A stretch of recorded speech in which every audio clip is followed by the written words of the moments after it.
नमस्कार, सुस्वागतम। मी डॉक्टर अरुण शिंदे, मराठी विभाग प्रमुख, night college of arts and commerce, Kolhapur. Shivaji विद्यापीठाच्या BA भाग 3 मध्ये मराठी भाषा व अर्थार्जनाच्या संधी या अभ्यासपत्रिकेमध्ये अनुवाद हा घटक समाविष्ट केलेला आहे।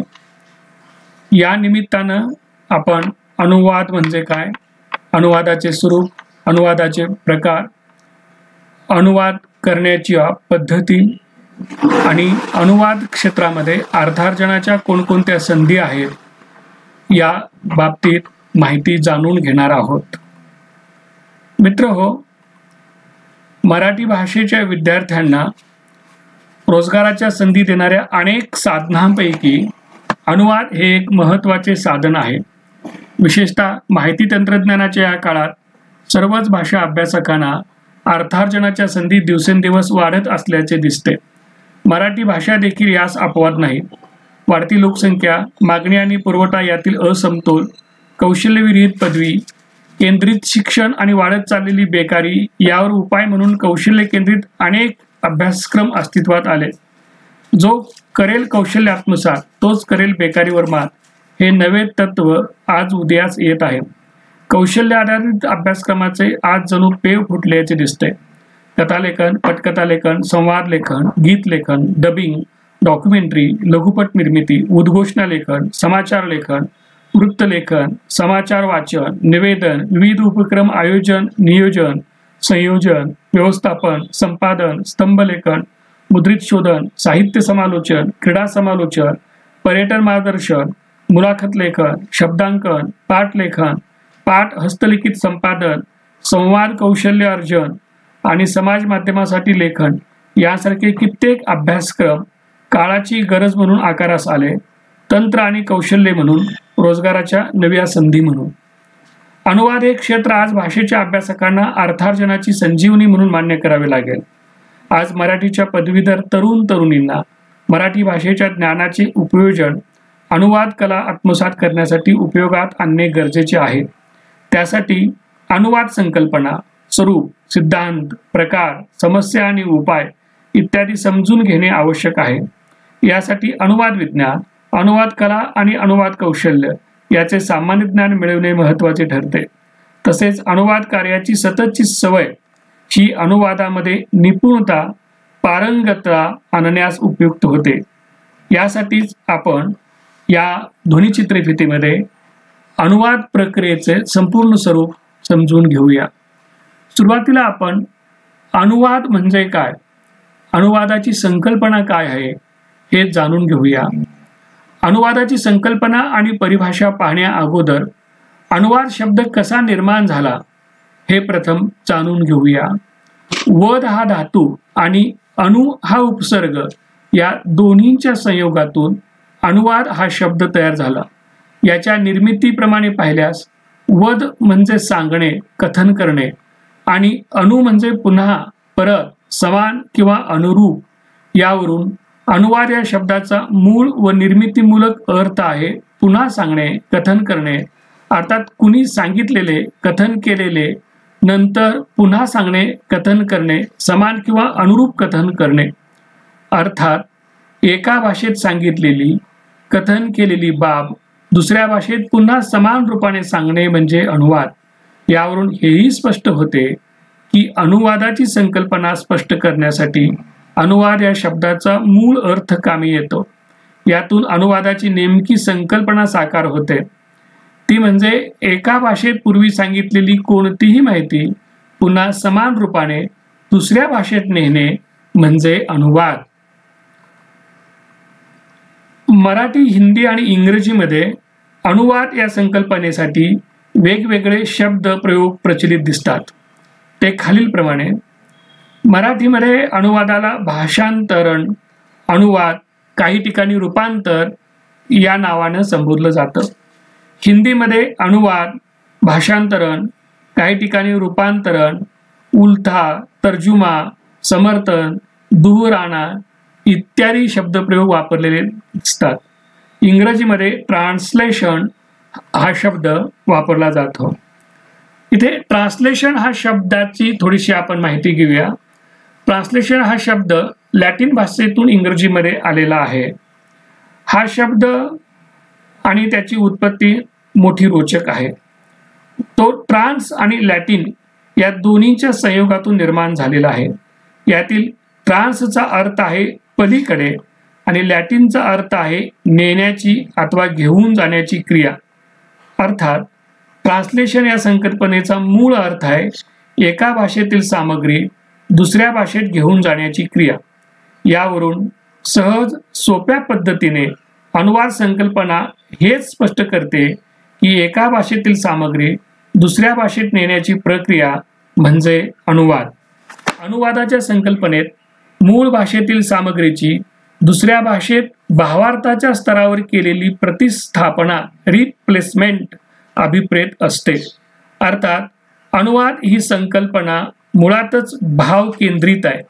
म्हणूनच अनुवादामध्ये एका भाषेतून दुसऱ्या भाषेत जात असताना भाषा बदलत जाते पण भाव तोच असावा लागतो। म्हणूनच अनुवादाला परकाया प्रवेश म्हटले जाते।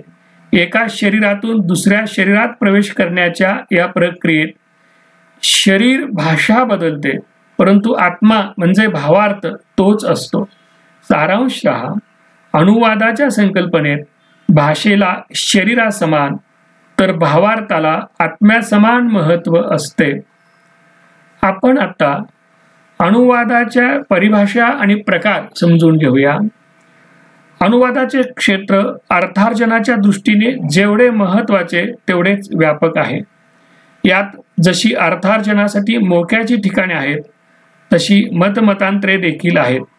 परंतु अनुवाद कार्यात प्रावीण्य प्राप्तीसाठी जसे अनुवाद संकल्पने समजून घ्यावे लागते तसे अनुवादाची परिभाषा ध्यानात घेणे क्रमप्राप्त ठरते।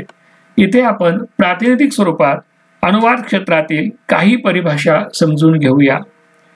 पाश्चात्य विद्वान युजीन ए नायडा यांनी अनुवादाची परिभाषा अशी केली आहे की अनुवाद म्हणजे श्रोत भाषेच्या संदेशाची लक्ष्य भाषेत प्रथमतः अर्थाच्या दृष्टीने आणि द्वितीयतः शैलीच्या दृष्टीने निकटतम सहज आणि समतुल्य निर्मिती करणे होय।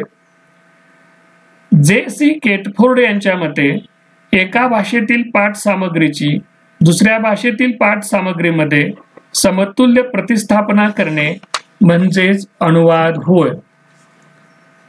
आता आपण हिंदीमधील काही परिभाषा समजून घेऊया। प्रसिद्ध भाषा वैज्ञानिक आणि अनुवाद क्षेत्रातील एक विद्वान डॉक्टर भोलानाथ तिवारी यांच्या मते एक भाषा में व्यक्त विचारों को यथासंभव समान और सहज अभिव्यक्ति द्वारा दूसरी भाषा में व्यक्त करने का प्रयास अनुवाद है।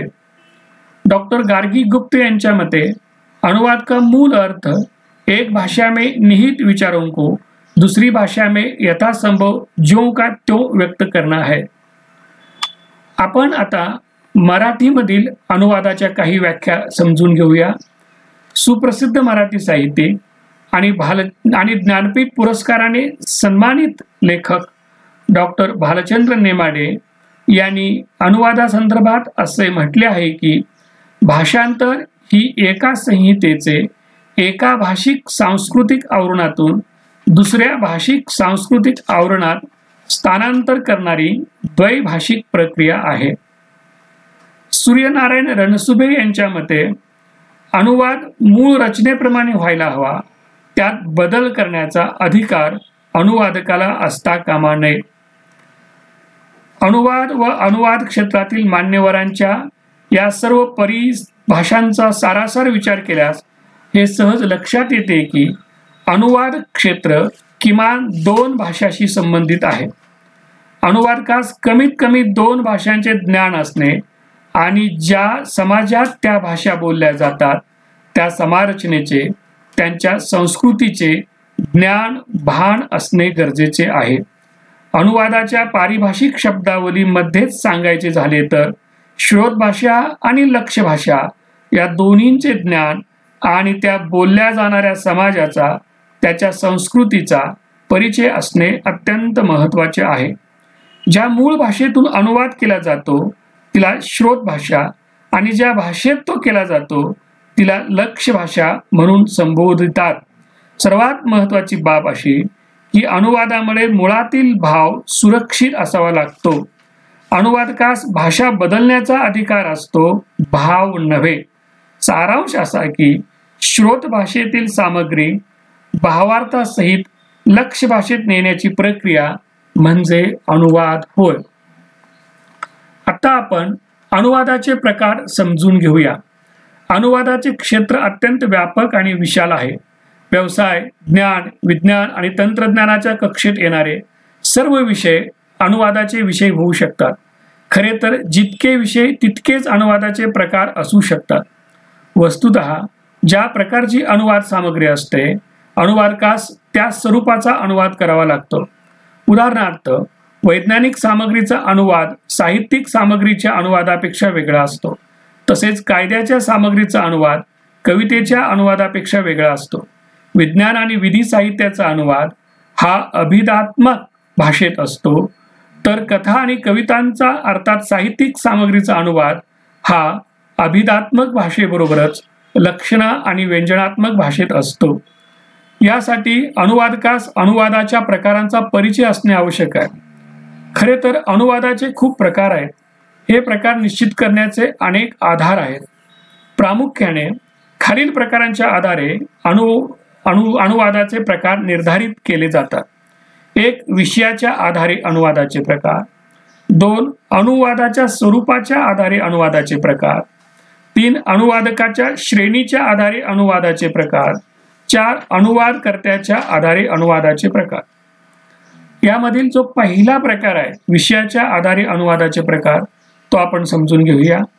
प्रामुख्याने या आधारावर अनुवादाचे 2 प्रकार दिसतात. 1. साहित्यिक अनुवाद आणि 2. साहित्యేतर अनुवाद. साहित्यिक विषयाच्या अनुवादामध्ये पहिला गद्य अनुवाद, ज्यामध्ये कथा, कादंबरी, नाटक, निबंध, समीक्षा, व्यक्तिचित्र, आत्मचरित्र, चरित्र, दैनंदिनी, पत्र, प्रवासवर्णन, आठवणी, वैचारिक लेखन आणि इतर ललित साहित्य इत्यादींचा समावेश होतो. साहित्యేतर विषयाच्या अनुवादामध्ये विज्ञान, तंत्रज्ञान, विधी, प्रशासन, वाणिज्य, मानवविद्या शाखा, समाज माध्यमे, अभियांत्रिकी आणि वैद्यकशास्त्र इत्यादी विषयांचा समावेश होतो. अनुवादाचा दुसरा प्रकार म्हणजे अनुवादाच्या स्वरूपाच्या आधारे अनुवाद. अनुवादाचा हा प्रकार अनुवादाच्या स्वरूपावर आधारित आहे. मूळ सामग्रीचा अनुवाद ज्या स्वरूपात आकारास आला त्याच्या आधारे अनुवादाचे अनेक प्रकार दिसतात, जसे मूळनिष्ठ अनुवाद, मूळमुक्त अथवा स्वैर अनुवाद, अंशतः मूळनिष्ठ मूळमुक्त अनुवाद, शब्दानुवाद, भावानुवाद, व्याख्यानुवाद, सारानुवाद, छायानुवाद, आदर्शानुवाद, न्यूनानुवाद आणि रूपांतर इत्यादी. तिसरा अनुवादाचा प्रकार म्हणजे अनुवादकाच्या श्रेणीच्या आधारे अनुवाद. खरे तर अनुवादक अनेक प्रकारात मोडतात. त्यांची कोणतीही एक श्रेणी नसून अनेक श्रेणी असतात. उदाहरणार्थ नोकरी करणारा अनुवादक, व्यावसायिक अनुवादक, स्वेच्छेने बांधिलकीने अनुवाद करणारा अनुवादक, परिइच्छेने नाईलाजाने अनुवाद करणारा अनुवादक आणि केवळ अर्थार्जनासाठी अनुवाद करणारा अनुवादक इत्यादी. चौथा प्रकार आहे अनुवादकर्त्याच्या आधारे अनुवाद. अनुवाद करणारा कोण आहे यावरून देखील अनुवादाचे प्रकार निर्धारित केले जातात. उदाहरणार्थ मानवाने केलेला अनुवाद याचे उपप्रकारही दिसतात, जसे एका व्यक्तीने केलेला अनुवाद, अनेक व्यक्तींनी केलेला अनुवाद, एका समूहाने किंवा संघाने टीमने केलेला अनुवाद आणि यंत्राद्वारे मशीनने केलेला अनुवाद. यामध्ये संगणक, लॅपटॉप, मोबाईल इत्यादींचा समावेश होतो. हे सर्व अनुवादांचे प्रकार आहेत. यामध्ये इथं लक्षात घेणे आवश्यक आहे की सर्वच प्रकारच्या अनुवाद सामग्रीचा अनुवाद एकसारख्या स्वरूपात करायचा नसतो आणि तो करू नये. ज्या प्रकारची मूळ पाठ्यसामग्री आहे त्यानुसार अनुवादाची भाषा शैली असायला हवी. उदाहरणार्थ विज्ञान आणि तंत्रज्ञानाच्या सामग्रीचा अनुवाद ललित साहित्य कृतीप्रमाणे लक्षणा व्यंजना शैलीत न करता तो भावकेंद्रित, वस्तुनिष्ठ व अभिधात्मक भाषेमध्येच करावा लागतो. तर दुसरीकडे साहित्यिक रचनांचा लाक्षणिक व अभिव्यंजक भाषाशैली ऐवजी सरदोपट अभिधात्मक भाषाशैलीमध्ये अनुवाद करणे प्रभावी आणि औचित्यपूर्ण होत नाही। इथे फक्त भाव महत्वाचा असत नाही तर भाषाशैली अभिव्यक्तिशैलीही महत्वाची असते, तरच अनुवाद यशस्वी होऊ शकतो। आता आपण अनुवादाच्या अनुषंगाने अर्थार्जनाच्या कोणकोणत्या संधी आहेत ते पाहूया। मराठी भाषेच्या विद्यार्थ्यांना आज ज्या विविध क्षेत्रात अर्थार्जनाच्या अनेक संधी उपलब्ध आहेत त्यापैकी अनुवाद हे एक महत्त्वाचे क्षेत्र आहे। यामध्ये प्रामुख्याने वाढते जागतिकीकरण, बहुराष्ट्रीय कंपन्यांचा भारतातील ओघ, नुकतेच भारत सरकारने जाहीर केलेले नवीन शैक्षणिक धोरण आणि त्यामध्ये मातृभाषेच्या माध्यमातून शिक्षणावर दिलेला भर, मराठी भाषेबाबत महाराष्ट्र शासनाचे नवे धोरण व त्यामध्ये मातृभाषेला दिलेले प्राधान्य, महाराष्ट्र राज्यात प्रत्येक शाळेत मराठी भाषा अनिवार्य करणे, प्राथमिक शिक्षण मातृभाषेतून मराठीतून देणे, शासकीय कामकाजामध्ये मराठीचा वापर करण्यावर भर देणे आणि या अनुषंगाने मराठीचे महत्त्व वाढत जाणे हे आशादायी चित्र म्हणावे लागेल। याशिवाय मराठीचे महत्त्व वाढत जाण्याची काही मूलभूत कारणे आहेत। त्यातील ठळक अशी, भारत हा बहुभाषी देश आहे। भारतीय राज्यघटनेत हिंदी बरोबरच देशाच्या प्रमुख राजभाषांमध्ये मराठीचा समावेश असणे, मराठी साहित्यिक समृद्धीचा वारसा असणे आणि आता राज्य शासनाकडून राज्याची राजभाषा म्हणून तिचा वापर करण्यावर कायदा करून भर देणे, यामुळे देखील मराठीचे शिक्षण घेणाऱ्या नव्या पिढीस अर्थार्जनाच्या अनेक संधी चालून येऊ घातल्या आहेत। शिक्षण, शासन आणि प्रशासन या तिन्ही स्तरावर मराठीचा वापर वाढल्याने तसेच ज्ञान, विज्ञान आणि तंत्रज्ञान मराठीतून आत्मसात करण्याची संधी उपलब्ध झाल्याने आणि राज्याची कार्यालयीन भाषा म्हणून तिचा सन्मानपूर्वक वापर वाढल्याने रोजगाराची भाषा म्हणून मराठीचा होत असलेला उदय निश्चितच सुखद म्हणावा लागेल। तसेच भारत सरकारने स्वीकारलेले त्रिभाषा सूत्र हेही प्रत्येक प्रादेशिक भाषेचे महत्त्व अधोरेखित करणारे आहे। त्रिभाषा सूत्रानुसार भारतासारख्या संघराज्यात प्रथम भाषा ही प्रादेशिक अर्थात महाराष्ट्राच्या संदर्भात मराठी, द्वितीय भाषा ही देशाची राजभाषा म्हणून हिंदी आणि तृतीय भाषा म्हणून आंतरराष्ट्रीय संपर्काची भाषा इंग्रजीचा वापर निर्देशित आहे। खरे तर त्रिभाषा सूत्र हे सर्व भाषांना समान संधी देण्याच्या भूमिकेतून महत्त्वाचे ठरते। यामुळे देखील मराठीचे महत्त्व निश्चितच सिद्ध होते। या सर्व विवेचनाचा मथितार्थ हा की मराठी भाषेच्या अभ्यासकांना अर्थार्जनाच्या संधी निश्चितच वाढत असलेल्या दिसतात। त्या प्रामुख्याने ज्या ज्या क्षेत्रात दिसतात त्यातील अनुवाद हे एक महत्त्वाचे क्षेत्र आहे। आज मानवी जीवनाशी संबंधित असे कोणतेही क्षेत्र दिसणार नाही की जे निरुपयोगी असेल। तात्पर्य हे की देशी आणि विदेशी सर्वच भाषांमध्ये कमी अधिक प्रमाणात विविध क्षेत्रातील सामग्री व्यक्ती, समाज आणि राष्ट्र उपयोगी असते। अशी सर्वच क्षेत्रे अर्थार्जनासाठी संधी म्हणून आज मराठी अनुवादकांना खुणावत आहेत।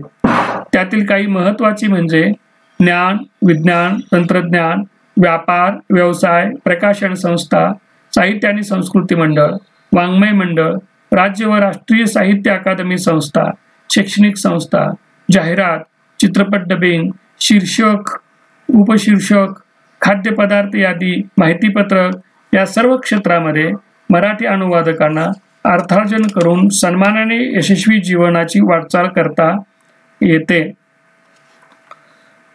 वेगवेगळ्या ज्या प्रकाशन संस्था आहेत त्या सुद्धा राष्ट्रीय आंतरराष्ट्रीय पातळीवरील चांगल्या ग्रंथांच्या अनुवादाचं काम करतात आणि हे काम करण्यासाठी त्यांना चांगले अनुवादक हवे असतात। याचबरोबर महाराष्ट्र राज्य साहित्य आणि संस्कृती मंडळ, राज्य मराठी विकास संस्था, साहित्य अकादमी दिल्ली, नॅशनल बुक ट्रस्ट, केंद्रीय हिंदी निदेशालय, मूर्तिदेवी ज्ञानपीठ यासारख्या संस्था प्रख्यात साहित्यिकांच्या कलाकृतींचे भारतीय भाषांमध्ये अनुवाद करण्याचे मोठे प्रकल्प हाती घेतात आणि त्यामध्ये अनुवादक म्हणून नोकरीच्या किंवा रोजगाराच्या अर्थार्जनाच्या विविध संधी उपलब्ध आहेत। उद्योग, व्यवसाय, व्यापार क्षेत्रामध्ये सुद्धा संधी उपलब्ध आहेत।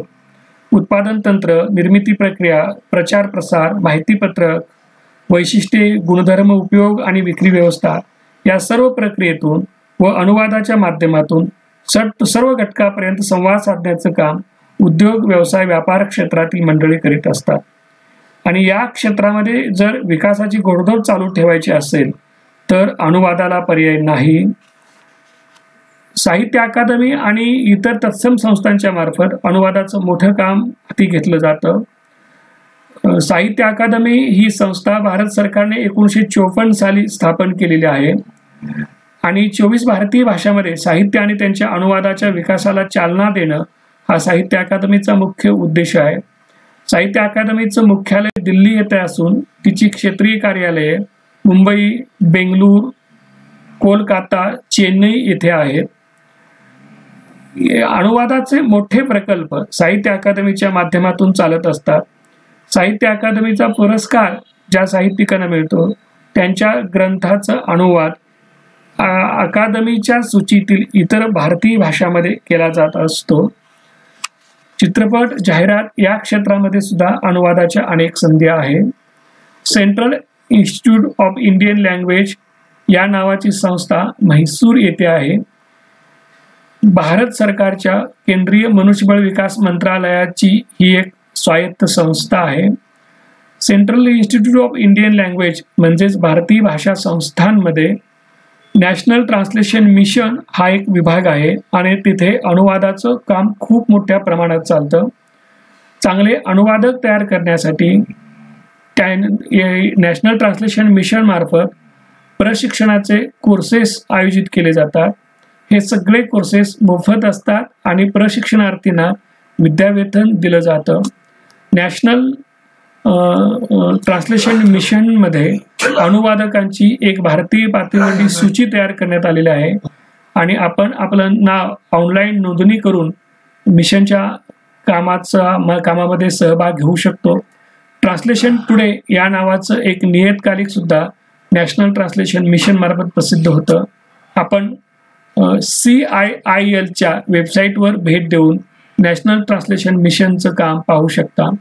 नॅशनल बुक ट्रस्टच्या मार्फत भारतीय भाषामध्ये अनेक ग्रंथांची निर्मिती केली जाते आणि तिथे अनुवादाचं काम मोठ्या प्रमाणावर चालतं. तर नॅशनल बुक ट्रस्टमध्ये सुद्धा अनुवादक म्हणून आपल्याला करिअरच्या आणि अर्थार्जनाच्या संधी मोठ्या प्रमाणात उपलब्ध आहेत. महाराष्ट्रातील महात्मा गांधी आंतरराष्ट्रीय हिंदी विद्यापीठ वर्धा या विद्यापीठामध्ये भारतीय अनुवाद संघ या नावाने अनुवादकांचा समूह तयार करण्याचं काम विद्यापीठाने हाती घेतलेले आहे. यामध्ये देशी व परदेशी मिळून 23 भाषांच्या अनुवादकांचा समावेश आहे. त्यामध्ये मराठी, हिंदी हाही एक अनुवादकांचा समूह तयार केलेला आहे. हा संघ स्थापित करण्याचा उद्देश हा आहे की ज्ञान, विज्ञान, समाज विज्ञान, तंत्रज्ञान आणि इतर कोणत्याही प्रकारची समाज उपयोगी सामग्री, माहिती ही अनुवादकाच्या माध्यमातून त्या समाजापर्यंत त्या भाषेत उपलब्ध करून द्यावी. यातून सामाजिक विकासाच्या कार्याला गती मिळावी. भारतीय अनुवाद संघाच्या या अनुवादाच्या कार्यामध्ये आपण सुद्धा सहभागी होऊ शकतो आणि त्या माध्यमातून अर्थार्जनाची संधी आपल्याला सुद्धा प्राप्त होऊ शकते. अनुवादाची अनेक क्षेत्रे सध्या खुली आहेत. चित्रपट, जाहिरात या क्षेत्रामध्ये तर अनुवादाची प्रचंड संधी खुली झालेली आहे. मानवी जीवनात स्वाभिमानी, यशस्वी, अर्थपूर्ण व समृद्ध जीवन जगण्याचे आज कित्येक स्रोत, कित्येक मार्ग, कित्येक क्षेत्र आणि साधनं उपलब्ध आहेत. अनुवाद हे त्यापैकीच एक आहे. त्यासाठी आपली इच्छाशक्ती असणे, आपल्यातील क्षमता विकसित करणे आणि प्रयत्न, परिश्रम व कष्ट करण्याची तयारी ठेवणे अत्यंत महत्त्वाचे आहे. त्यासाठी आवड, निवड आणि सवड या बाबी सुद्धा निर्णायक ठरतात.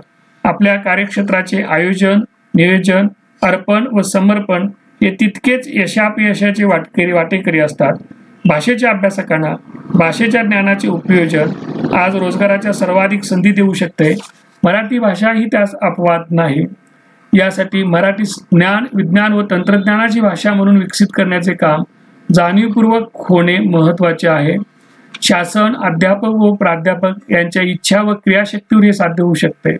आज अनुवादाच्या माध्यमातून अर्थार्जनाच्या अनेक संधी आपल्या उंबरठ्यावर उभ्या आहेत. आपण त्यांचं स्वागत कसं करू शकतो यावर आपलं करिअर अवलंबून असणार आहे. आपण सर्व विद्यार्थ्यांनी अनुवादाच्या या क्षेत्राकडे गांभीर्यानं पाहावं आणि आपल्या स्वतःच्या मातृभाषेबरोबरच भारतीय भाषा किंवा परदेशी भाषापैकी इंग्रजी, फ्रेंच, जर्मन, जापनी, रशियन, चायनीज यापैकी कोणतीही किमान एक भाषा शिकावी आणि त्यावर प्रभुत्व संपादन करावं.